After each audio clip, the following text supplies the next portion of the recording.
Suite à la discussion avec une amie à moi récemment, elle m'a demandé de réfléchir sur Élie et Élisée. Un passage qui m'avait beaucoup touché déjà à l'époque et beaucoup fait réfléchir. Je ne suis pas du tout spécialiste de l'Ancien Testament, mais plus le temps passe, plus j'apprécie ce texte. J'avais une grande attache à l'Évangile, il est vrai, et je suis intimement convaincu, avec, les conciles successifs, qu'il faut lire l'Ancien Testament à la lumière de l'Évangile pour bien le comprendre et non l'inverse comme le font certains. Quoi qu'il en soit, cette discussion avec cet ami m'a fait beaucoup méditer et réfléchir sur le passage d'Élie et d'Élisée. Car il y a dans la succession d'Élie et d'Élisée quelque chose de beaucoup plus profond qu'un simple passage de relais prophétique. Nous ne sommes pas seulement devant deux hommes de Dieu, l'un affrontant Baal, l'autre guérissant Naaman. Nous sommes devant deux étapes de la foi, ou plutôt devant une purification progressive de la manière même dont l'homme croit connaître Dieu. Cette progression est déjà contenue dans leur nom. Élie en hébreu, Eliaou, signifie Yahvé est mon Dieu ou mon Dieu est Yahvé. Ce n'est pas littéralement je crois en Yahvé, mais c'est bien une profession de foi inscrite dans un nom. Élie proclame que le vrai Dieu n'est pas Baal, ce n'est pas l'idole, ce n'est pas une puissance religieuse interchangeable, mais Yahvé, le Dieu vivant d'Israël. Pourtant, il faut se garder de lire ce nom de manière trop simplement positive, comme si Élie avait déjà tout compris parce qu'il confessait le vrai Dieu. Dire que Yahvé est mon Dieu est une immense vérité, mais ce n'est pas encore posséder l'intelligence du cœur de Dieu. Le nom divin demeure le nom imprononçable, le nom que l'on ne manipule pas, le nom que l'on ne traduit jamais complètement en concept humain. Il désigne le Dieu qui est le Dieu qui fait être, le Dieu qui intervient dans l'histoire. Mais il désigne aussi le Dieu qui échappe, le Dieu que l'homme ne peut enfermer ni dans une formule, ni dans une preuve, ni même dans une victoire religieuse. C'est ici que la limite d'Élie commence déjà à apparaître. Élie ne se trompe pas de Dieu, il ne sert pas Baal, il ne se prosterne pas devant l'idole, il confesse le vrai Seigneur. Mais on peut croire au vrai Dieu tout en ayant encore une image trop pauvre du vrai Dieu. On peut défendre son nom et ne pas connaître son cœur. On peut proclamer que Yahvé est Dieu et continuer pourtant à l'imaginer surtout du côté du feu, de la manifestation spectaculaire, du jugement visible et de la victoire politique sur l'ennemi. C'est une forme plus subtile d'idolâtrie en fait. Non pas l'idolâtrie grossière qui remplace Dieu par une statue, mais l'idolâtrie intérieure qui réduit Dieu à l'idée que nous nous faisons de lui. Élie croit, mais sa foi doit encore être évangélisée. Il confesse le vrai Dieu, mais le vrai Dieu doit encore se révéler à lui autrement que dans le feu, les tremblements de terre ou les tornades. Élisée, en hébreu, Elisha, signifie quant à lui Dieu sauve ou Dieu est salut. Avec lui, le mouvement change. Nous ne sommes plus seulement devant la confession Yahvé est mon Dieu, nous entrons dans la manifestation concrète de ce que Dieu fait. Élisée purifie, nourrit, relève, guérit. Il ne supprime pas le mystère du nom divin, mais il montre que ce mystère se donne à connaître par ses actes de salut. On pourrait dire avec prudence, et en empruntant un langage cher à saint Grégoire Palamas, qu'Élie confesse le Dieu dont l'essence demeure inaccessible, tandis qu'Élisée manifeste quelque chose de ses énergies, c'est-à-dire de sa présence agissante, réelle, salvifique, par laquelle Dieu se communique sans cesse et sans cesser d'être incompréhensible en son fond. Dieu reste au-delà de toute prise, mais il n'est pas absent. Il demeure incompréhensible dans son essence, mais il se fait connaître dans ses œuvres. Il est le Dieu qu'on l'on ne possède pas, mais qui vient sauver. C'est pourquoi le passage d'Élie à Élisée est si important. Il ne s'agit pas simplement de passer d'un prophète à un autre, mais de passer d'une foi qui affirme justement le vrai Dieu à une foi qui découvre que ce Dieu véritable ne se laisse connaître que parce qu'il se révèle. Croire ne suffit pas. Si croire signifie seulement dire Dieu existe ou même Yahvé est mon Dieu, il faut encore que Dieu lui-même vienne purifier notre foi, corriger nos images, briser nos projections et nous montrer que le Dieu vivant n'est pas seulement celui que nous voulons défendre, mais en fait celui qui vient nous défendre et nous sauver. C'est dans cette perspective qu'il faut relire le Carmel. Élie affronte les prophètes de Baal et le récit est d'une intensité presque insoutenable. Israël vacille, le culte idolâtre s'est installé au cœur du peuple et le prophète provoque une confrontation qui doit manifester publiquement qui est le vrai Dieu. Baal ne répond pas, le Dieu d'Israël répond par le feu, le peuple reconnaît alors que le Seigneur est Dieu, et l'on pourrait croire que l'histoire s'achève ici, dans une victoire religieuse totale, comme si la vérité avait simplement écrasé le mensonge, et que tout devait maintenant rentrer dans l'ordre. Mais le texte biblique est beaucoup plus profond que cela, parce qu'immédiatement après cette victoire extérieure vient une défaite intérieure. Élie fait mettre à mort les prophètes de Baal. Puis, lorsque Jézabel menace sa vie, il fuit au désert, s'assit sous un pied de genêt et demande la mort. Le prophète de feu, celui qui vient de voir le ciel répondre à sa parole, entre dans une forme d'épuisement radical, une assédie avant la lettre, une lassitude de vivre où la mission elle-même devient trop lourde à porter. Ce contraste est théologiquement décisif. Si le massacre du Carmel était simplement le sommet lumineux de la mission d'Élie, on s'attendrait à voir le prophète entrer dans une paix souveraine. Or, le fruit immédiat n'est pas la paix, mais la fuite. Ce n'est pas la contemplation, mais l'effondrement. Ce n'est pas la joie du serviteur qui aurait parfaitement accompli la volonté divine, mais le désir de mourir. Il ne faut donc pas lire ce passage avec la paresse des slogans, surtout lorsque certains rêvent de faire revenir une violence religieuse qu'ils imaginent purificatrice. L'Écriture ne permet pas de confondre, sans reste, le zèle pour Dieu et la vérité du cœur de Dieu. Cela ne signifie pas qu'Élie serait un faux prophète, ni que l'idolâtrie de Baal serait un détail secondaire. L'idolâtrie détruit l'homme, pervertit la relation à Dieu et défigure le peuple. Mais le récit montre qu'il ne suffit pas de combattre une idole extérieure pour être libre de toute idolâtrie intérieure. Il y a une manière de défendre le vrai Dieu qui peut encore porter en elle une image trop pauvre de Dieu, une image violente, spectaculaire, fascinée par la victoire visible. Élie n'adore pas Baal, mais Dieu doit encore purifier en lui la manière de comprendre Yahvé. C'est pourquoi la manière dont Dieu prend soin d'Élie est si importante. Avant de le reprendre, Dieu le nourrit. Avant de l'interroger, Dieu le laisse dormir. Avant de corriger son intelligence spirituelle, Dieu rejoint son corps épuisé. Il y a là une anthropologie biblique très fine. L'homme n'est pas une pure idée religieuse, un pur esprit. Et même le prophète a besoin de pain, de repos, de relèvement. Dieu ne commence pas par écraser Élie sous un discours moral. Il le soigne, parce que sa justice n'est jamais séparée de sa miséricorde.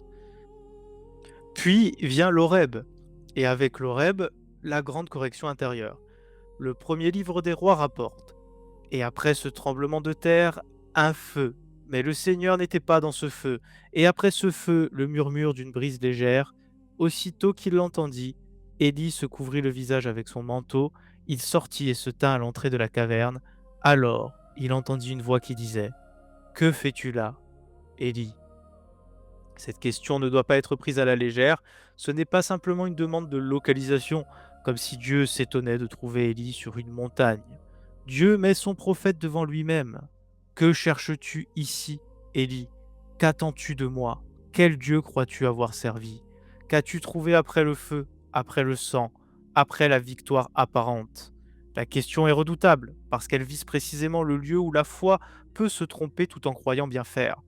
Élie répond: J'éprouve une ardeur jalouse pour toi, Seigneur, Dieu de l'univers. Les fils d'Israël ont abandonné ton alliance, renversé tes autels et tué tes prophètes par l'épée.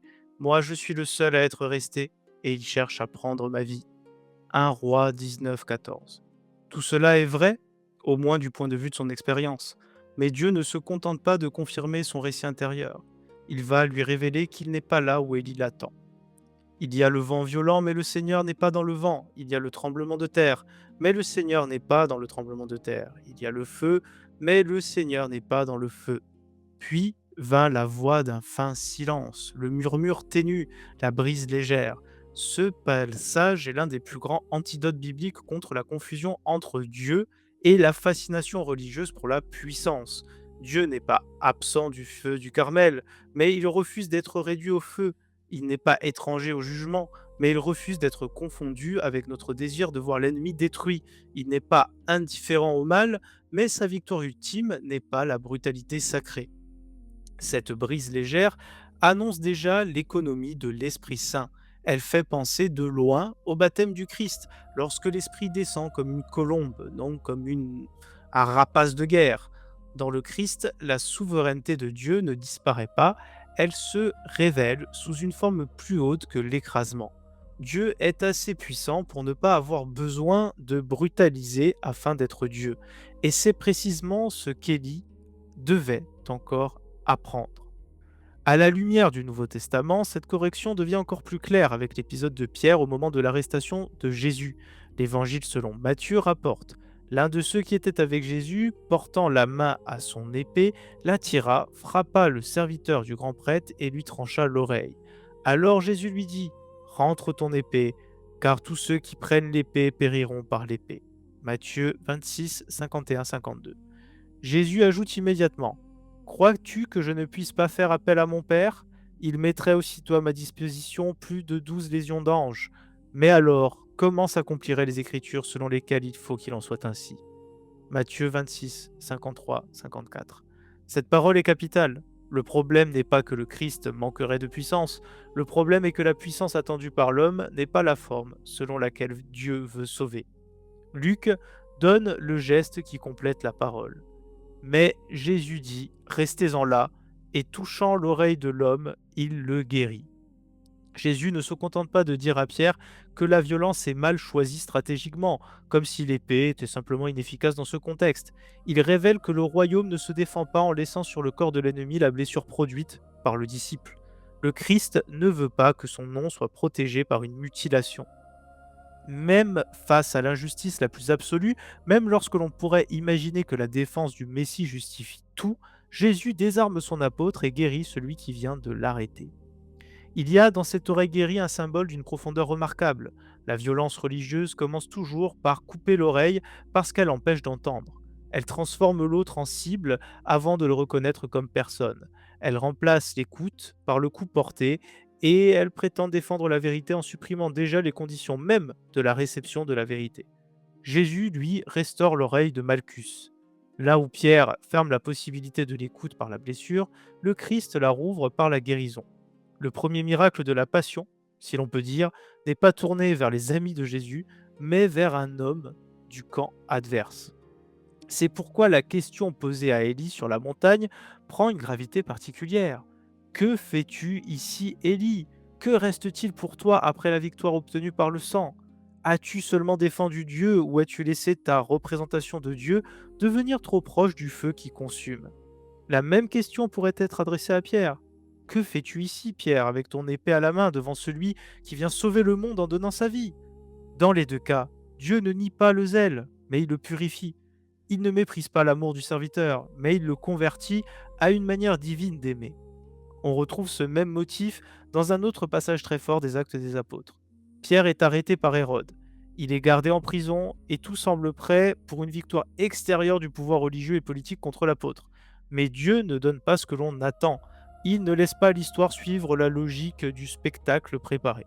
Le texte dit: Alors, se reprenant, Pierre dit: Vraiment, je me rends compte que maintenant le Seigneur a envoyé son ange et qu'il m'a arraché aux mains d'Hérode et à tous ceux qu'attendait le peuple juif.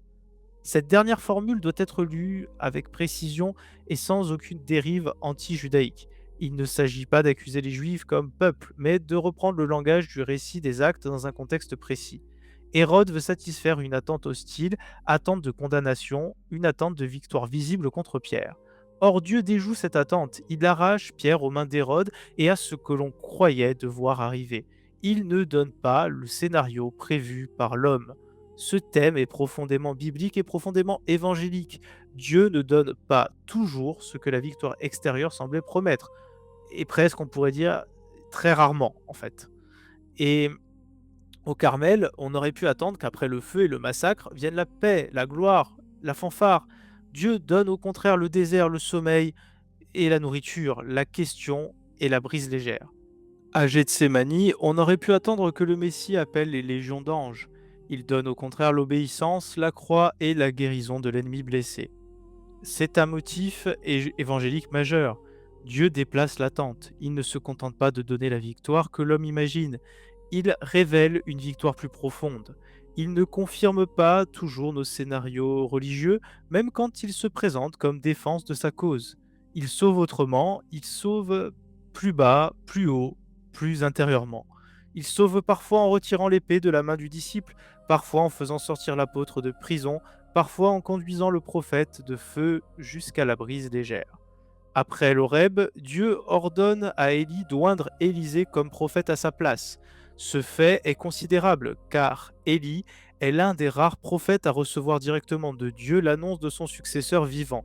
Ce remplacement n'est pas une humiliation administrative, mais une pédagogie spirituelle. Même le prophète de feu ne possède pas sa mission. Même celui qui a défendu le vrai Dieu doit accepter que Dieu poursuive son œuvre autrement, dans une autre modalité, avec un autre accent. L'histoire du salut n'appartient jamais à ceux qui l'ont servi, même héroïquement. Élisée reçoit l'esprit d'Élie. Il demande même une double part de cet esprit. Pourtant, cette transmission ne signifie pas une simple répétition. Élisée n'est pas un second Élie reproduit à l'identique. Il porte son héritage, mais il l'oriente vers une manifestation plus nette du salut. Élie affronte l'idole, Élisée guérit. Élie fait descendre le feu, Élisée purifie les eaux. Élie se tient dans la logique de confrontation. Élisée multiplie l'huile, nourrit, relève, rend la vie et guérit Naaman le Syrien, un étranger, un païen, un homme venu d'un autre peuple. Avec Naaman, quelque chose déborde déjà les frontières attendues. Le deuxième livre des rois dit: Il descendit jusqu'au Jourdain et s'y plongea 7 fois pour obéir à la parole de l'homme de Dieu. Alors sa chair redevient semblable à celle d'un petit enfant. Il était purifié. 2 Rois 5,14. Dieu ne sauve pas seulement ceux que nous aurions spontanément placés du bon côté. Il agit au-delà des limites religieuses et nationales que l'homme voudrait parfois rendre définitives. Mais Élisée reste encore une figure. Il guérit le lépreux, Jésus, lui, guérira une multitude de lépreux et de malades. Élisée multiplie, Jésus multipliera les pains pour les foules.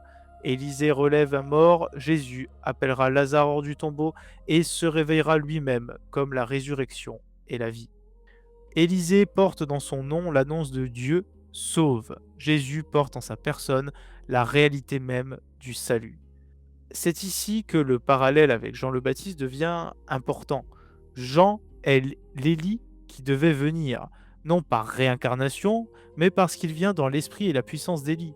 Luc rapporte cette annonce. Il marchera devant, en présence du Seigneur, avec l'esprit et la puissance du prophète Élie, pour faire revenir le cœur des pères vers leurs enfants, ramener les rebelles à la sagesse des justes et préparer au Seigneur un peuple bien disposé. Luc 1,17. Jean porte quelque chose du désert d'Élie, de son austérité, de sa parole tranchante, de son courage devant les puissants. Comme Élie, il dénonce le mensonge religieux et moral. Comme Élie, il prépare le peuple à une intervention décisive de Dieu.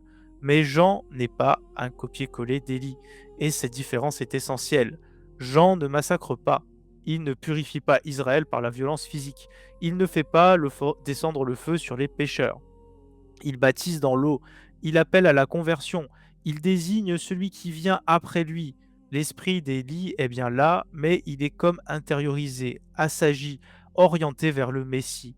Jean garde la rudesse du prophète, mais cette rudesse ne devient pas brutalité armée, elle devient flèche tendue vers l'agneau. Toute sa grandeur consiste à ne pas se prendre pour le terme. Il le dit lui-même, lui, il faut qu'il grandisse, et moi que je diminue. Jean 3,30. On peut même relire cela à la lumière du Tabor. Lorsque la transfiguration de Jésus a lieu, Élie apparaît avec Moïse auprès du Christ. Matthieu rapporte: Voici que leur apparurent Moïse et Élie qui s'entretenaient avec lui. Puis la voix du Père ramène tout au Fils. Celui-ci est mon Fils bien-aimé, en qui je trouve ma joie. Écoutez-le. Matthieu 17, 3, 5. Élie n'est pas effacé.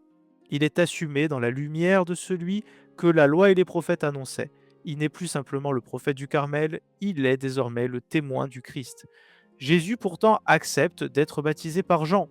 Ce détail est d'une humilité bouleversante. Jean comprend que l'ordre semble inversé. C'est lui qui devait être baptisé par Jésus. Mais le Christ répond: Laisse faire pour le moment, car il convient que nous accomplissions ainsi toute justice. Matthieu 3,15. Jésus n'a pas besoin d'être purifié, puisqu'il est sans péché. mais il descend dans les eaux où les pécheurs confessent leur misère. Il n'entre pas dans le Jourdain pour déposer une faute qu'il n'a pas, mais pour rejoindre les hommes là où ils commencent à reconnaître qu'ils ont besoin d'être sauvés. Il y a là une grande leçon de subsidiarité spirituelle. Le plus grand accepte de recevoir du plus petit ce qui doit être reçu, selon l'ordre voulu par Dieu. Le Verbe incarné ne méprise pas la médiation humaine, il la traverse. De même qu'Élisée reçoit l'héritage spirituel d'Élie, Jésus reçoit le baptême de Jean, mais en l'accomplissant de l'intérieur. Au moment où il descend dans le Jourdain, ce n'est pas seulement un rite prophétique qui se poursuit, c'est la manifestation trinitaire qui s'ouvre. Le Fils est dans l'eau, l'Esprit descend, le Père parle. Jean prépare, mais Jésus révèle. Jean plonge dans l'eau, mais Jésus donne l'Esprit.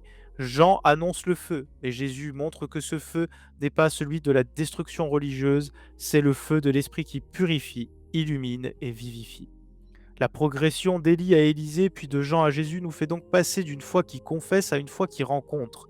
Elle nous fait passer d'un Dieu défendu comme une cause à un Dieu accueilli comme une personne. Et ça, il faudrait s'en souvenir aujourd'hui. Dieu n'est pas une cause à défendre, il n'est pas une idéologie à garder. Il est une personne à accueillir, à rencontrer, à aimer. C'est pourquoi le rapprochement avec Marie-Madeleine au tombeau peut nous éclairer. À l'Horeb, Dieu demande à Élie ce qu'il fait là. Au matin de Pâques, Jésus demande à Marie: Femme, pourquoi pleures-tu? Qui cherches-tu? Puis il l'appelle Marie. Jean 20, 15, 16. La question devient plus personnelle encore. Marie ne cherche pas une idée, ni une preuve abstraite, ni la victoire doctrinale d'un camp. Elle cherche quelqu'un. Certes, elle ne comprend pas encore la résurrection. Elle cherche encore le corps de l'homme Jésus qu'elle a connu, l'homme crucifié, l'homme enseveli. Ce n'est pas encore la pleine foi pascale, mais c'est déjà une recherche personnelle. Élie croit au vrai Dieu, mais Dieu doit encore lui demander ce qu'il fait là. Marie cherche Jésus, et Jésus peut alors l'appeler par son nom. Il y a ici une loi spirituelle très profonde. Dieu nous appelle par notre nom lorsque nous cherchons la bonne personne et non simplement la puissance, le miracle, la preuve, l'ordre moral ou la victoire de notre camp. C'est aussi ce qui nous oblige à lire le passage violent de l'Ancien Testament avec prudence, sans les effacer, mais sans les absolutiser. Il ne s'agit pas de tomber dans une opposition grossière entre Ancien Testament violent et Nouveau Testament pacifique, ce qui serait une tentation martionniste sous des habits modernes. Il s'agit de lire toute l'Écriture depuis son accomplissement dans le Christ. La révélation est progressive et Dieu éduque son peuple dans une histoire réelle avec ses duretés, ses lenteurs et ses représentations encore imparfaites. La théologie chrétienne, notamment lorsqu'elle devient plus précise dans le langage scolastique, nous aide ici à purifier notre manière de parler de Dieu. Lorsque l'Écriture parle de colère divine, il ne faut pas imaginer un Dieu aux passions désordonnées, un emportement psychologique ou une irritabilité sacralisée. Dieu n'est pas traversé par les passions comme nous le sommes. Sa colère désigne l'effet de sa justice dans le monde créé, non une agitation intérieure en lui. Cette distinction peut sembler technique, mais elle est pourtant décisive, car sans elle, nous risquons toujours de projeter sur Dieu nos propres violences en le couvrant d'un vocabulaire plus ou moins sacré.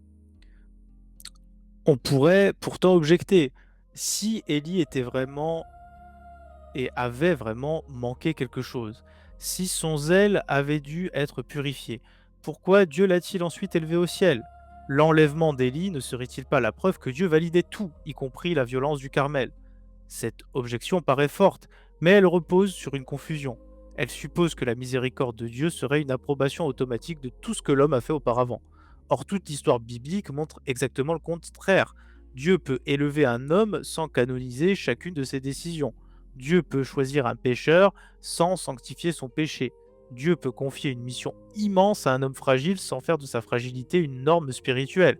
Ou alors, sinon, il faudrait imiter David et Salomon dans tout ce qu'ils ont fait. Et ce serait peut-être une sacrée mauvaise idée.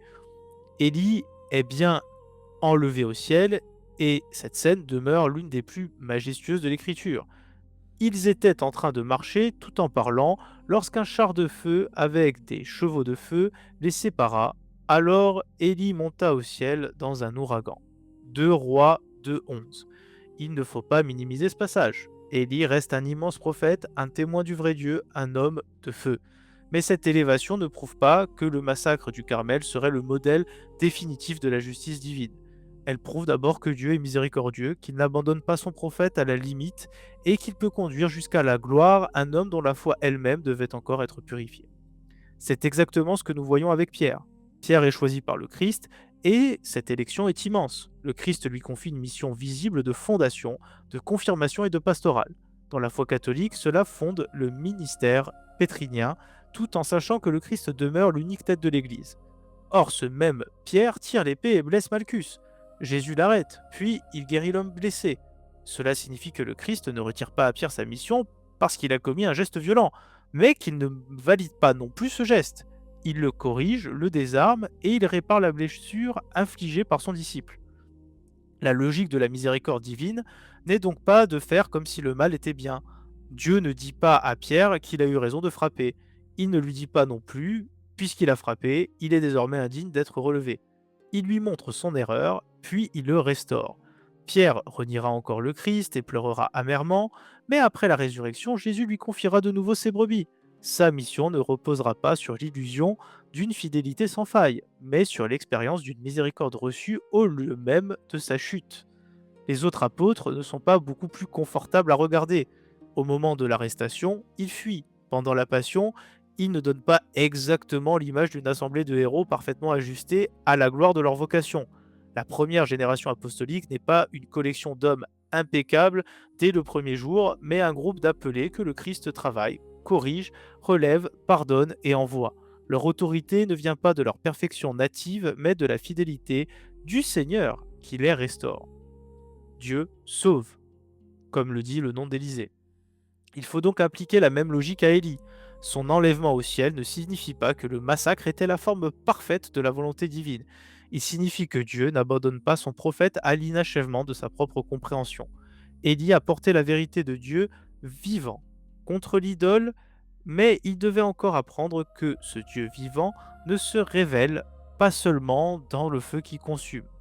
Il devait découvrir la brise légère, entendre la question à l'Horeb, transmettre son manteau à Élisée et être conduit plus loin que lui-même. C'est ici qu'il faut comprendre la justice divine de manière plus ajustée. La justice de Dieu n'est pas une vengeance passionnelle, ne vous en déplaise. Dieu ne ressemble pas à un homme blessé dans son orgueil qui chercherait à rendre coup pour coup. Sa justice est sainte, mais elle est toujours ordonnée à la vérité, au salut et à la guérison du mal. On peut dire en ce sens qu'elle est thérapeutique. Elle ne nie pas la gravité du péché, mais elle ne transforme pas le mal en détail insignifiant. Elle vise à guérir la créature de ce qu'il a détruit. Cette justice thérapeutique apparaît déjà dans la manière dont Dieu agit avec Élie. Après le Carmel, Dieu ne laisse pas son prophète dans l'ivresse de la violence.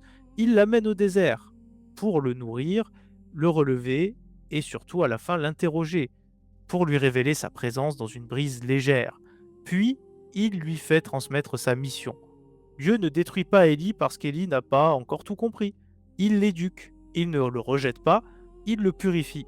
Il ne transforme pas son erreur en doctrine, il la traverse avec lui pour l'amener plus loin. La même logique apparaît dans l'évangile avec Pierre. Jésus ne détruit pas Pierre parce qu'il tire l'épée, mais il détruit la logique de l'épée dans le cœur de Pierre. Et on a un psaume très parlant pour ça. Les doux habiteront la terre, qui parle justement de ceux qui sortent leur épée, bandent leurs arcs et qui leur annoncent que leur épée sera plantée dans leur cœur et leurs arcs brisés, et que c'est les pacifiques qui habiteront la terre et qui la posséderont. Je vous invite à aller lire en entier le psaume 36. Et donc, voilà pourquoi l'enlèvement d'Élie au ciel ne peut pas être utilisé comme une arme apologétique en faveur de la violence religieuse. Ce serait lire la miséricorde comme une validation, alors qu'elle est d'abord et avant tout une transfiguration. Dieu ne sauve pas parce que tout était déjà pur, il sauve pour purifier, sinon ça ne sert à rien. Il ne glorifie pas parce que l'homme n'avait aucune ombre, il glorifie parce que sa lumière est plus forte que nos ombres, lorsque nous ne refusons pas d'être conduits par elle. Comme il le dira à Paul, c'est dans la faiblesse que s'accomplit ma puissance. Il faut donc tenir ensemble deux vérités. D'un côté, Élie reste un très grand prophète, et il serait absurde de le caricaturer avec une supériorité moderne facile.